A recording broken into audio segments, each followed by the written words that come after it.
नसल्ली अला रसूलिहिल करीम अम्मा बाद फ़ाऊज़ु बिल्लाहि मिनश शैतानिर रजीम बिस्मिल्लाहिर रहमानिर रहीम।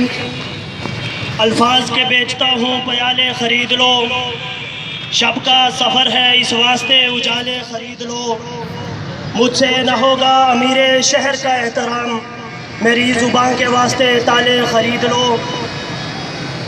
माज़र सामीन मोहतरम, आज पूरे मुल्क पाकिस्तान के अंदर उम्मत मुसलमान सड़कों पर निकल कर इस बात का सबूत दिया है कि पाकिस्तानी कौम के अंदर हज़ारों सियासी इख्तलाफात हो सकते हैं, मजहबी और कौमी इख्तलाफात हो सकते हैं, लेकिन जब दीन की बात आएगी, जब हुर्मत रसूल की बात आएगी, तब कोई फ़िरकावारियत नहीं है, कोई लिसानियत नहीं है, कोई इलाकायत नहीं है। और सारी कौम ने सड़कों पर निकलकर इस बात का सबूत दिया है कि हुर्मत रसूल के लिए मोहम्मद अरबी सल्लल्लाहु अलैहि वसल्लम का हर फर्द और पाकिस्तान के अंदर रहने वाला हर बच्चा हो, बूढ़ा हो, जवान हो, वो हुर्मत रसूल पर जान कुर्बान करने के लिए, अपने नबी की इज्जत के लिए अपनी जान कुर्बान करना चाहता है।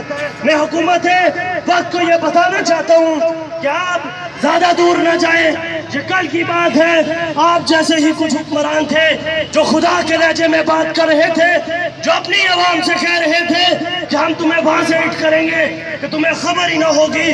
आज वो हुक्मरान अपनी ज़िंदगी की भीख मांग रहे हैं। वही नवाज शरीफ जो कल तक पे विराजमान था, उसने एक आशिक़ रसूल के साथ गद्दारी की और उसे सजा सुनाई, और आज वो सड़कों पे हमें जलील होता हुआ नजर आता है।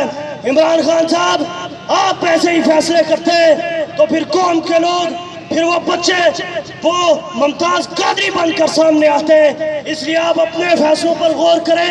ऐसा ना हो कल हर घर से निकलने वाला बच्चा मुमताज़ कादरी हो और फिर आप गिले और शिकवे करेंगे कि कानून हाथ में लिया गया है, कानून के दायरे को तोड़ा गया है। अगर आप हुर्मत रसूल का ख्याल नहीं रखेंगे तो इसी तरह मुमताज़ कादरी निकलेंगे, इसी तरह आपके गैर इस्लामी कवानीन को जूते की नोक पर रखेंगे इंशाअल्लाह। हम अपने नबी के